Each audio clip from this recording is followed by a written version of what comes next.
the degree to which the world of what matters is the most real is indeterminate, because it depends on how you define reality. If you define reality as that which exists in the objective world, then the world of what matters is not fundamental. But it's my observation that we act as if the world of what matters is more real than the world of matter. And I think, in some sense, the most compelling evidence for that, even to a skeptic, and it's a pessimistic form of evidence, but it suffices, sometimes pessimistic evidence is the most potent. The reality of pain is undeniable, and it's not amenable to rational argumentation. It announces its existence, and for a long time, I think I thought, in some real sense, that there was no more fundamental reality than pain. And there's an ethical dimension to that too, because if you accept the reality of pain, there seems to come with it an impetus to eliminate unnecessary pain. And to some degree, we can understand that as the basis of the moral impulse, and maybe to eliminate the unnecessary pain of the innocent, like the unnecessary pain of children, for example. And so, well, we accept the existence of pain as something so real that we will almost instantaneously act on it.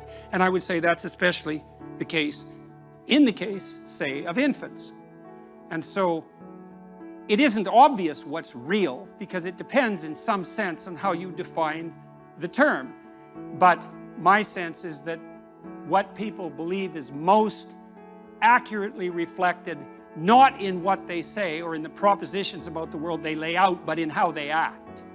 And that's also something subject to debate, but it's not a shallow argument to say that your belief is most deeply reflected in your action. In fact, I think in some sense it's the deepest of arguments.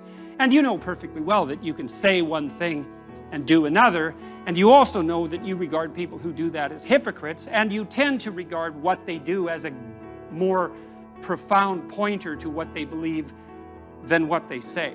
And so you'll call them on that too.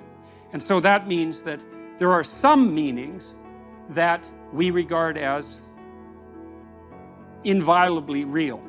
Now, the reason I concentrated on pain is because it's pretty easy to destroy joy. You can do that with a rational critique, and we're quite good at that. And you can destroy faith, and you can destroy hope, and you can destroy enthusiasm, and you can often do that even with a casual word. But pain is much more resistant to that sort of rational dismissal. I thought over the years, thinking as much as I could about unjust pain, let's say, as a fundamental reality, wondering if there is anything more real than that. And then I would say, yes, there is. That which dispels pain is more real than pain. And that's because to dispel something, you have to be more powerful than that thing in some sense. And then you can ask yourself at all sorts of different levels of analysis, what's capable of dispelling pain, or at least, let's say, rendering pain acceptable, which is not perhaps as deep a solution or as desirable a solution, but is also not nothing. And I would say that many of the things we regard as cardinal virtues are virtues, in fact, because if you have them on your side, you can, in fact, contend with and perhaps dispel or triumph over or transcend the inevitable pain and suffering of existence. And I think one of the fundamental purposes of education is to provide people with the peers and the allies, to use a word that's been contaminated so terribly, that enable them to stand up nobly in the face of tragedy and still move forward with what is good in mind. And that's a very different purpose than inculcating in people a thoroughly detailed description of the patterns of the objective world. And I'm not saying for a moment that there's nothing useful about the latter, but the former is people starve and thirst in desperation without the former. Now, if you start out with the axiomatic assumption that only what is objective is real, then that argument falls flat, but I think there's no reason whatsoever not to raise the question of what it is that you're using to base your axiomatic definition of reality upon. And I think that noting what people do is a very good pointer to the real. So here's another way of thinking about the logos. For the world to be intelligible, it must consist of patterned regularities.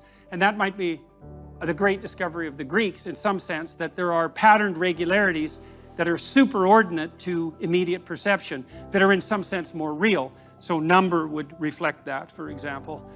Are numbers more or less real than the things they represent? And you can make an argument both ways, because again, it depends on your definition of real, but it's a very difficult argument to make that they're less real. And partly that's because if you're a master of number, there's almost nothing that's beyond your grasp. So if